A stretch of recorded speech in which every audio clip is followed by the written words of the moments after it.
Saudações a todos, nossos votos de muita paz. Sejam todos muito bem-vindos a mais uma terça-feira em que buscamos estudar a educação do espírito à luz do Consolador. E para tal estamos vendo no Livro dos Espíritos, no livro terceiro, em que Allan Kardec faz um estudo das leis morais, das leis divinas que nos regem, através das perguntas feitas aos espíritos superiores e as respostas por eles trazidas. Então, nós estamos justamente na 859A, em que Allan Kardec pergunta: há fatos que devem ocorrer dentro do tema fatalidade, recordando então, dentro do tema fatalidade. Há fatos que devem ocorrer forçosamente e que a vontade dos espíritos não pode conjurar. Então, situações pelas quais teríamos que passar ou temos que passar.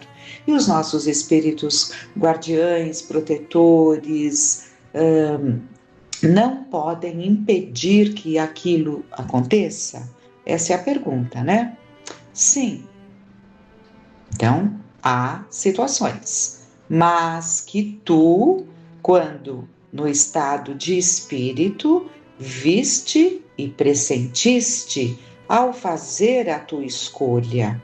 Então, já essa primeira colocação já nos aponta que esses fatos realmente importantes, que fazem parte ali da estrutura da nossa encarnação, daquilo para que viemos, as necessidades pelas quais teremos que passar, situações que nos chegarão, muitas delas por mais cuidados que tomemos, elas chegarão porque fazem parte ali daquele conjunto de situações que foram definidas para a nossa encarnação, por serem necessárias e que trariam o proveito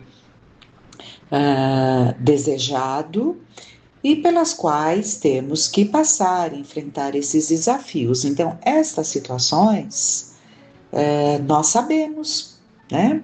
Na grande maioria dos casos, quando participamos dessas escolhas, é claro que há aqueles espíritos que estão no estado tal que não participam, até mesmo revoltados a tal ponto que são levados à encarnação sem que haja aquele entendimento, aquela participação, aquela boa vontade, tal estado de embrutecimento. Mas isso são outras situações, porque nas situações normais, normais no sentido de que quando o espírito já tem a consciência de que errou, se arrependeu, ele vai planejar algo que traga o efeito desejado. Então ele está apto, aberto, aberto a aceitar as orientações, aberto a aceitar aquilo que é necessário, porque o que ele visa é o resultado. É como quando estamos aqui encarnados e muitas vezes temos uma fase para conseguirmos alguma coisa, vamos pensar em termos de estudos, Então, para você conseguir aquilo, você vai se dedicar muito, abrir mão de muitas coisas, objetivando aquele resultado, Então, o espírito, quando está do lado de lá, ele tem essa visão, então, para ele, o que importa é o resultado.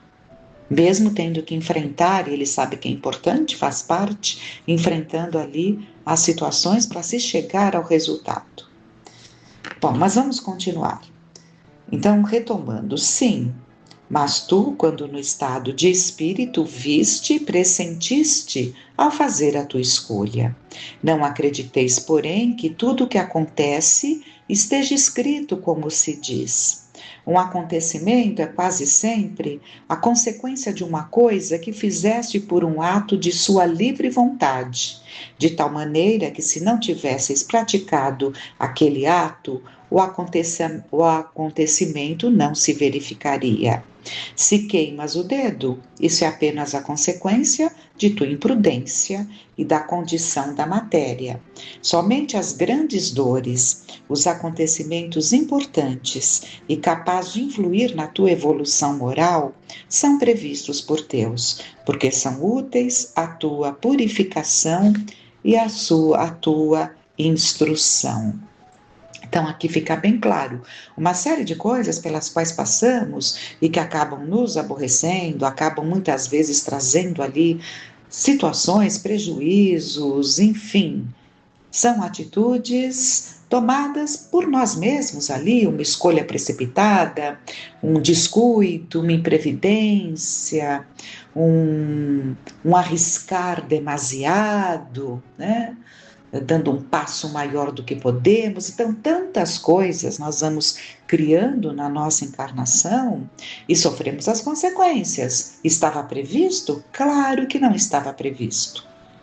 Consequência das situações que vamos escolhendo no nosso dia a dia.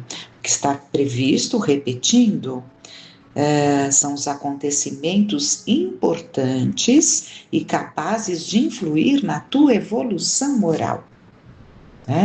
Então, acho que ficou clara esta questão, e em seguida Kardec pergunta: pode o homem, por sua vontade e pelos seus atos, evitar acontecimentos que deviam realizar-se e vice-versa? Vamos ver, né? Pode o homem, pelos seus atos, evitar aquilo que deveria acontecer? Ou seja, buscando a pergunta anterior, previsto já dentro das necessidades, dentro daquilo que ficou acordado como o útil, necessário, proveitoso para a encarnação?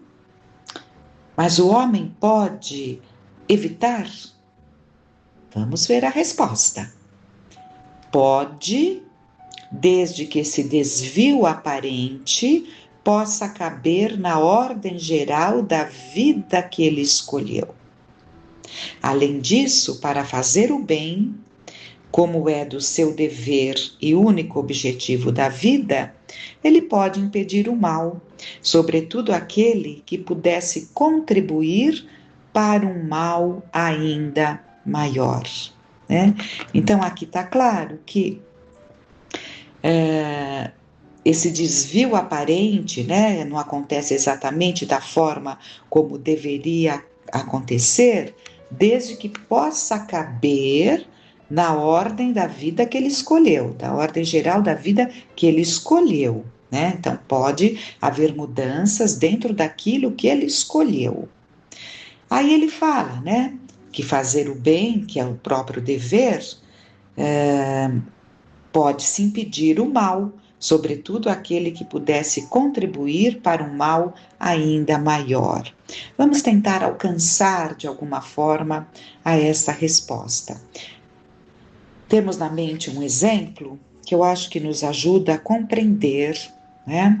É uma das situações, mas é muito interessante. É um homem, né, que ele reencarna, e ele trazia um passado ali de uma grande dificuldade, né? Muito arrependido, ele reencarna com aquele propósito de muita dedicação. Então ele trabalhava numa fábrica em que ele operava máquinas. E ele era querido por todos, ou seja, foi alguém que cometeu tinha sido alguém que cometeu um grande crime de crueldade, mas que havia se arrependido demais. Então, nessa encarnação, ele estava totalmente diferente daquele homem orgulhoso e cruel do passado, né? Então, ele era muito querido, como dizíamos, muito querido, procurado pelos amigos, ele sempre tinha ali a palavra, o conselho, levantava o bom ânimo de todos. E ele tinha as noites que ele frequentava uma casa espírita. Um belo dia, operando ali a máquina, a máquina corta um dedo dele. Ele fica muito sentido.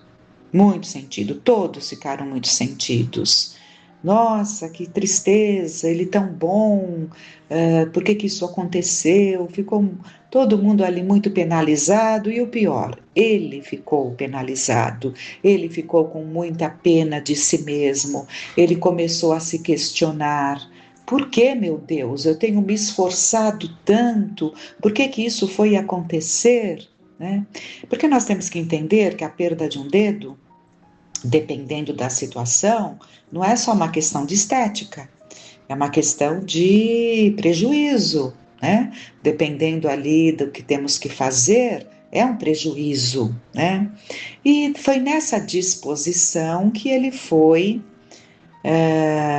para a reunião espírita naquela noite, muito doído, muito sentido, se questionando, né?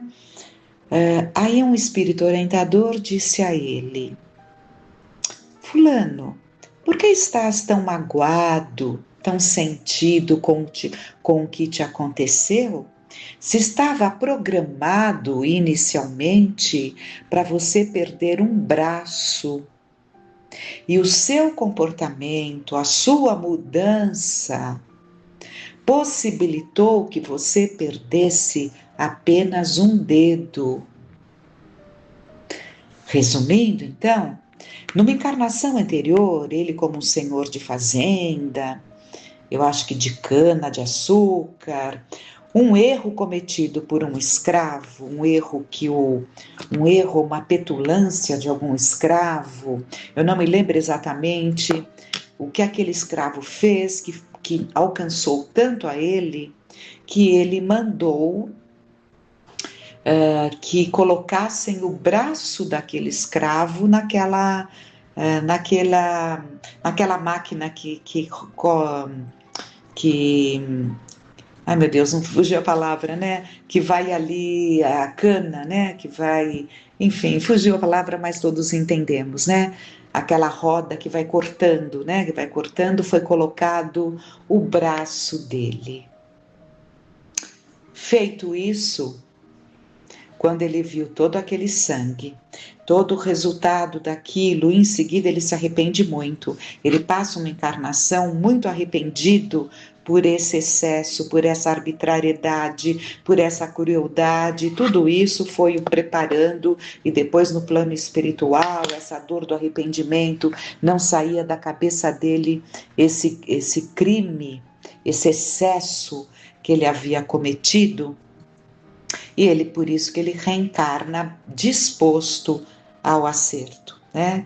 E o comportamento dele foi tal, agora entendamos, que ao invés de perder o braço, ele perdeu um dedo. Então dá para nós entendermos que mesmo existindo programações que são baseadas ali na nossa necessidade de aprendizado, de reajuste, conforme vamos aprendendo, nos reajustando, aquela prova que seria o choque, né, o choque do retorno, digamos assim, para que despertássemos para a mudança, se já começamos a mudar antes, vamos aliviando essa prova. Nada mais perfeito e belo que isso, porque isso é a justiça de Deus, né?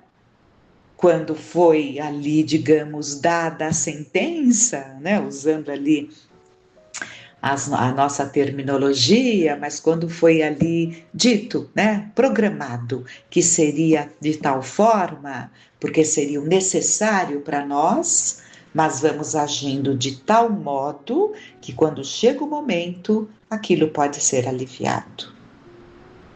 Porque o despertamento veio antes. Mas vamos pegar aqui novamente. Pode, desde que esse desvio aparente possa caber na ordem geral da vida que ele escolheu.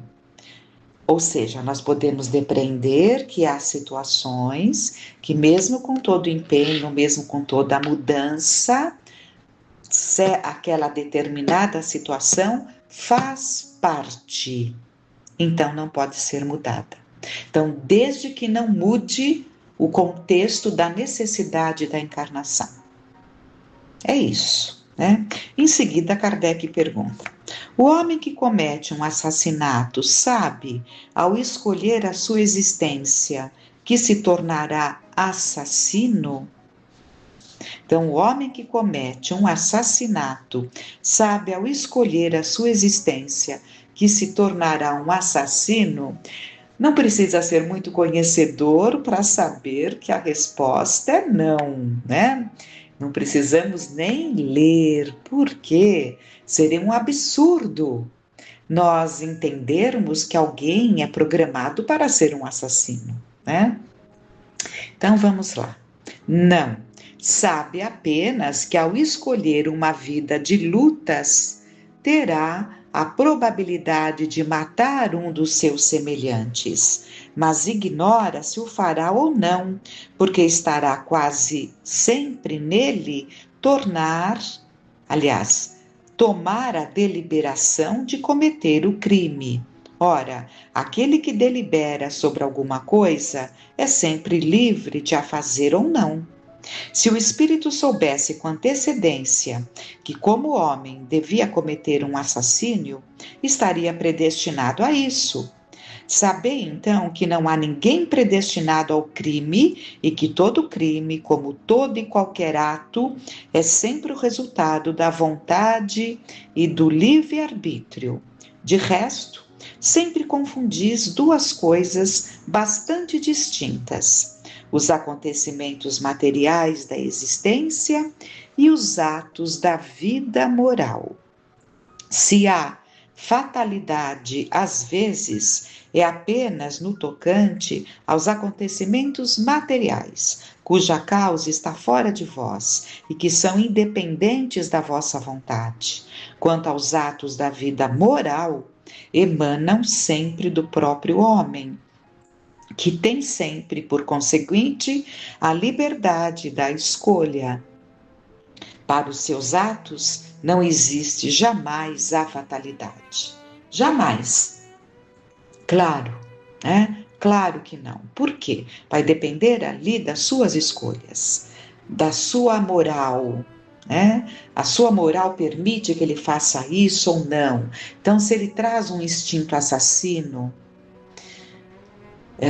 e ele encarna, ele vai ter que lutar muito contra a ira, contra essa crueldade que ele já traz, contra até essa tendência de afastar aqueles que lhe entravam o caminho, né? Então é claro que o espírito ele é a resultante dos seus atos, né, das suas vontades, então ele traz esse arrastamento, mas ele encarna para acertar isso. Então, é claro que é uma luta muito grande para aquele que já tem isso dentro de si. Desejo determinada coisa, vou afastar da forma que for alguém que venha impedir que eu alcance isso. Então, quem tem já essa forma de entender, de pensar e de agir, e já agiu afastando todos os empecilhos do caminho, seja de que forma for, até com o assassinato, é claro que ao reencarnar, mesmo já imbuído de boa vontade, ele vai ter que lutar contra uma tendência muito grande que está registrada nele mesmo como herança dos seus atos passados, da qual não se desvencilhará facilmente, né? É preciso ali o tempo de mudança, de transformação, de trabalho no novo comportamento, no entendimento das leis morais que nos regem. Tudo isso leva um tempo até que o espírito se desprenda, se desligue desses atos passados, né? E esses impulsos e tudo isso vai se diluindo com o tempo. Então, evidentemente que os atos que englobam a parte moral, que são as nossas decisões, ali dentro da nossa consciência, que muitas vezes, como somos surdos, porque podemos entender a nossa consciência, que nos foi dada por Deus ali, ao nos criar como espíritos, podemos entendê-la como a voz de Deus dentro de nós. Ora, se todos temos consciência, Por que que uns ouvem, outros não? Por que que há determinados momentos que ouvimos, determinados momentos que não? Né? Então, são as diferenças de cada um nesse processo de desenvolvimento, né? Quando estamos já dentro de um quadro de desejo de mudança, ora a consciência é ouvida, ora abafamos e nos ensurdecemos e fazemos aquilo que achamos o certo, né? Então, é isso, né? Na questão seguinte, Kardec pergunta: há pessoas que nunca conseguem êxito e que um mau gênio parece perseguir em todos os seus empreendimentos. Não é isso o que podemos chamar fatalidade? Então, Allan Kardec pergunta, né, de pessoas que nunca conseguem ali um resultado, nunca conseguem um êxito em alguma coisa, em tudo aquilo que buscam. Seria uma fatalidade nunca se conseguir? Pode ser fatalidade se assim o quiseres, mas decorrente da escolha do gênero de existência, porque essas pessoas quiseram ser experimentadas por uma vida de decepções, a fim de exercitarem a sua paciência e a sua resignação. Não creiais, entretanto, que seja isso que fatalmente acontece. Muitas vezes é apenas o resultado de haverem elas tomado um caminho errado, que não está de acordo com a sua inteligência e as suas aptidões. Vamos dar uma parada, porque aqui os espíritos aqui já colocaram duas situações, né? Aquele que pediu uma vida de muitas decepções, ao analisar o seu passado, as suas necessidades, né? Ele pede uma vida de decepções, para ele aprender, né?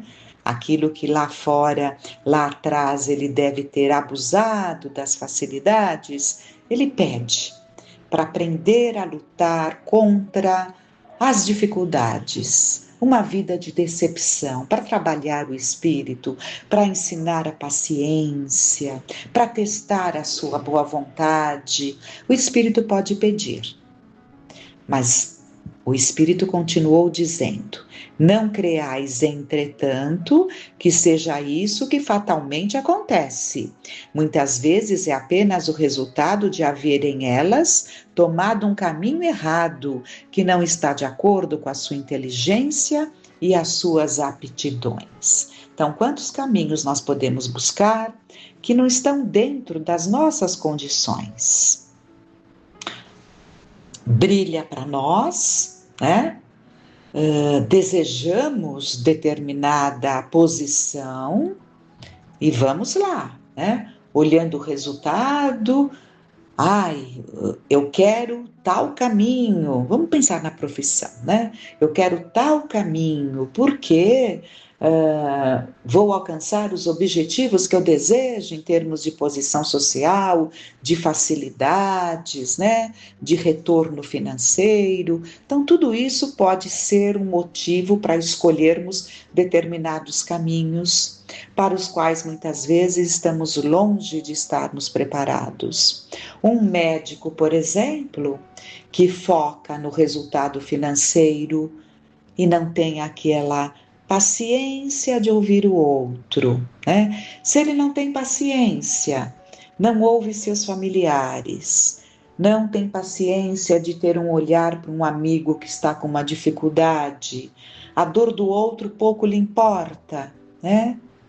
Ele pode ser um médico? Claro que não. Quem não tem ali um coração voltado para a dor do outro, para a necessidade do outro, quem não tem um coração ali voltado com o desejo intenso de aliviar a dor do outro, de buscar ali mecanismos um aprofundamento para entender de que forma determinada situação possa ser curada ou aliviada. Então, se não existe esse amor dentro dele, essa disposição pelo bem daqueles que estão sem saúde, saúde física, dependendo ali do quadro que você busca na sua especialidade, saúde mental, dependendo da área que você busca, mas mesmo aquele que busca a especialidade dentro do campo orgânico, se ele tem sensibilidade, ele percebe que muitas daquelas questões orgânicas nascem ali do emocional daquele paciente e ele vai fazer os encaminhamentos necessários. Então, muitas decepções que um professor que vai para a pedagogia, né, mas não tem amor, seu coração não se encanta ao ver uma criança. Seus olhos não brilham no convívio com os jovens. Pode ser um professor? Então, muitas das decepções pelas quais passamos são escolhas que não foram feitas de acordo, não é? Então, é isso, né? Vamos pegar aqui também, aquele que se predispõe a buscar a sua vida, auxiliando uma família nas limpezas, na organização da casa, não é? Porque é uma bênção o resultado daquele que vai e faz com amor, né? Ajudando aquela família a ter tudo ali organizado, higienizado.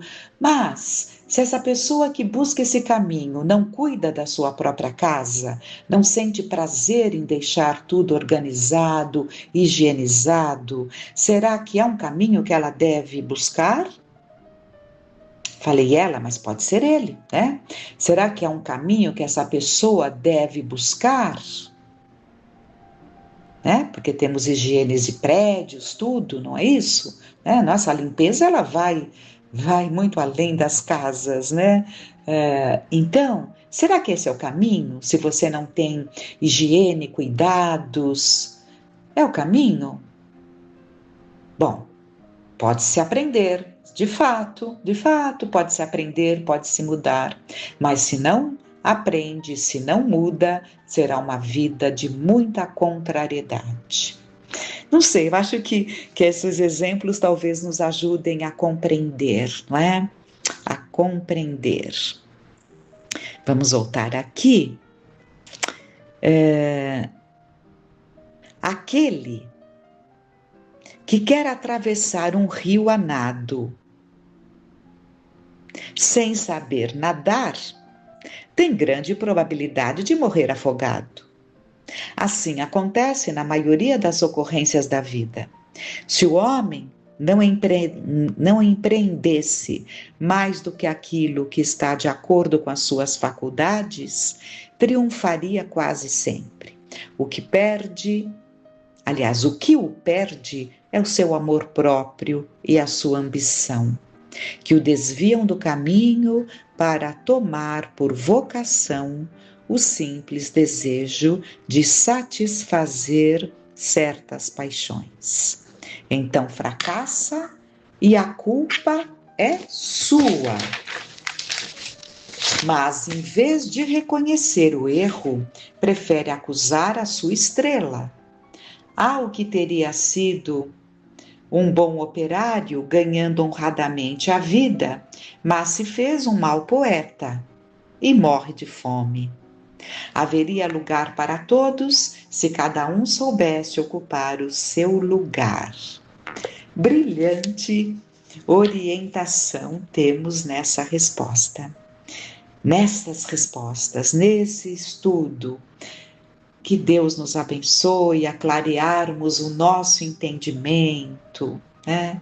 Como é preciso entendermos, e conforme vamos entendendo, a nossa sensibilidade se aguça, vamos dulcificando o nosso coração.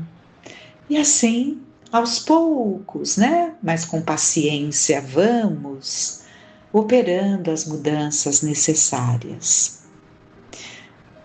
Com muita gratidão, que fiquemos em paz.